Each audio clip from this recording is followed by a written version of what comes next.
சத்தியம். நீ எளிமையா இருங்க, நேர்மையா இருங்க. கல்வியும் ஒழுக்கமும் தான் உங்களை காப்பாற்றணும். இந்த ஒழுக்கம்னு ஒரு அப்டிராக்ட் வார்த்தை நினைக்காது. ஒழுக்கம் நல்ல பழக்கம் தான். ஒழுக்கம்னா என்ன உலகத்தான் நினைச்சுக்காதீங்க, நல்ல பழக்கம் தான். என் நாக்கிலே காப்பி டீ பட்டு 59 வருஷம் ஆகிறது. தேவையா உங்களுக்கு? ஒரு மசால் தோசை சாப்பிட்டா எனர்ஜி, காபி சாப்பிட்டா எனர்ஜியா? தேவையா உங்களுக்கு காபி? 15 பைசா காபி 1958. அந்த காபியை தவிர்த்து நான் மசால் தோசை சாப்பிட்டேன். அதனால தான் அங்கிருந்து மகாபலிபுரம் சைக்கிள் போக முடியும், 56 கிலோமீட்டர். புரியுதா? காபி டீ சாப்பிட மாட்டேன், மது இருந்த மாட்டேன், புகைக்க மாட்டேன். இதெல்லாம் ஏன் சொல்கிறேன் என்றால், எனக்கு முன்னால் வாழ்ந்த மகத்தான சாதனை புரிந்த மகத்தான நடிகர்கள் எல்லாம் 72 வயசுல போயிட்டாங்க. இது பெருமைக்காக சொல்லவில்லை.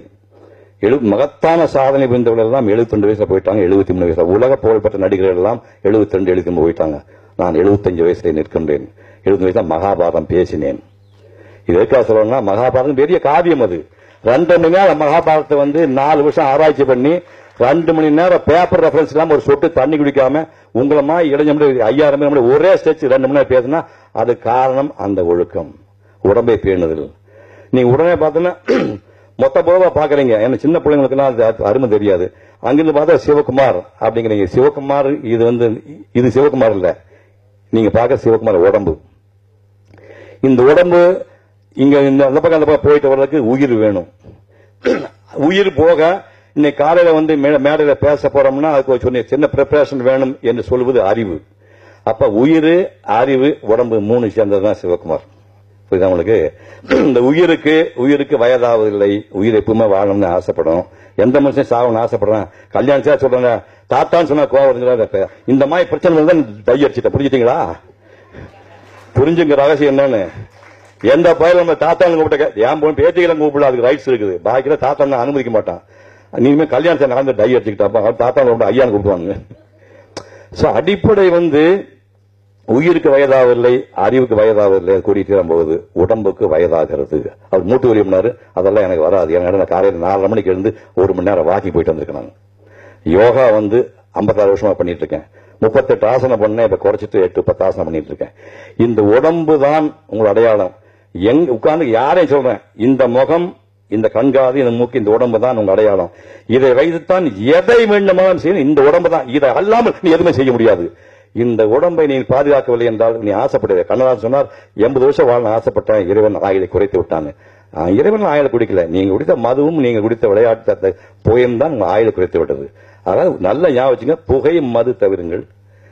உங்களுக்கு ஒரு விஷயம் சொல்றேன், உயிரோடு ஆரோக்கியம் ஒரே ஒரு விஷயம், காலையில தான் ஆக்சிஜன் இருக்குது, அதிகாலையில தான் சுத்தமான ஆக்சிஜன் இருக்கு. 4:30 மணி 5 மணி வாக்குல கிராமப்புறத்து குழந்தை இருக்கிறீங்க, சிட்டியில் யாரா இருந்தாலும் சுத்தமான காத்து காலையில் இருக்குது. எவன் ஒருவன் காலையிலே அதிகாலை சூரியனை பார்க்க வேண்டும் என்று ஆசைப்படுகின்றானோ, என் பேரம் பேத்தி உள்பட சொல்ல, காலை அதிகாலை சூரியனை பார்ப்பவனுக்கு 10 ஆண்டு போனஸ். 10 ஆண்டு போனஸ். எவன் ஒருவன் இன்றிலிருந்து காலை சூரியனை அப்புறம் போய் படுத்துங்க, அதிகாலை சூரியன் பார்க்கணும், 10 ஆண்டு உங்களுக்கு போனஸ். கிட்டத்தட்ட 50 வருஷம் யோகா பண்ணிட்டு மார்னிங் வருஷம் இன்னைக்கு காலையில் நிகழ்ச்சிக்கு போறான்னு தெரிஞ்சு காலையில் 5:30 மணிக்கு போன போட்ல போனா 6:30 வரைக்கும் வாக் பண்ணிட்டு வந்திருக்கிறேன். அந்த ஆக்சிஜன் ஒன்றுதான் மனிதர் உயிரோடுவதற்கு. உணவு அப்புறம் உணவு இல்லாம கூட 1 மாசம் இருக்கலாம், தண்ணி குடிச்சு இருக்கலாம். தண்ணி இல்லாம 1 வாரம் தண்ணி குடிச்சு சாப்பிடலாம். காற்று இல்லாமல் வாழ முடியும். நம்மள சாமியார் கிடையாது, பூமிக்குள்ள போய் 48 மணி நேரம் ஒழிஞ்சிக்கிறதுக்கு. நமக்கு காற்று இல்லாமல் வாழ முடியாது. அந்த காற்று, இந்த ஆக்சிஜன் ஒண்ணுதான் ரத்தத்தை சுத்தப்படுத்துது. 2வது ரத்தம் சுத்தப்படுத்த வேலையை தண்ணி பண்ணுது. அதனால தயவு செய்து என் குழந்தைக்கு சொல்ற, ஏன் சிறுமையில வேலை பார்த்தாலும் 8 டம்ளர் தண்ணி குடிங்க. அந்த தண்ணி வழியாத்தான் ரத்தத்துக்கு அழுக்கெல்லாம் யூரின் வழியாகவும் வேறு வழியா போகுது. தண்ணி குடிங்க, வேலைக்கு சாப்பிடுங்க. கொன்னுடுவாங்க முதலாளிங்க. நீ என்ன பெரிய சாப்பிட என்ன போய் அதாவது ஏ கிளாஸ் கைதிகள் தான் நீங்க. ஏன் சிறுமையில வேலை பார்க்குற கைதிகள் தானே. 1 லட்சம் வாங்கினா நீ கைதிகள் தானே, நீங்க என்ன பண்ண முடியும்? உங்களுக்கு இந்த காலையில் பார்க்குற 4:30 மணிக்கு அந்த பேக்கை போட்டு இந்த பசங்க போடுற பார்த்தா தண்ணி கூட குடிச்சுப்பான் டவுட் ஆகுது. தண்ணி 8 மணி நேரம் தண்ணி, 8 தடவை தண்ணி விடுங்க. வேலைக்கு சாப்பிடுங்க.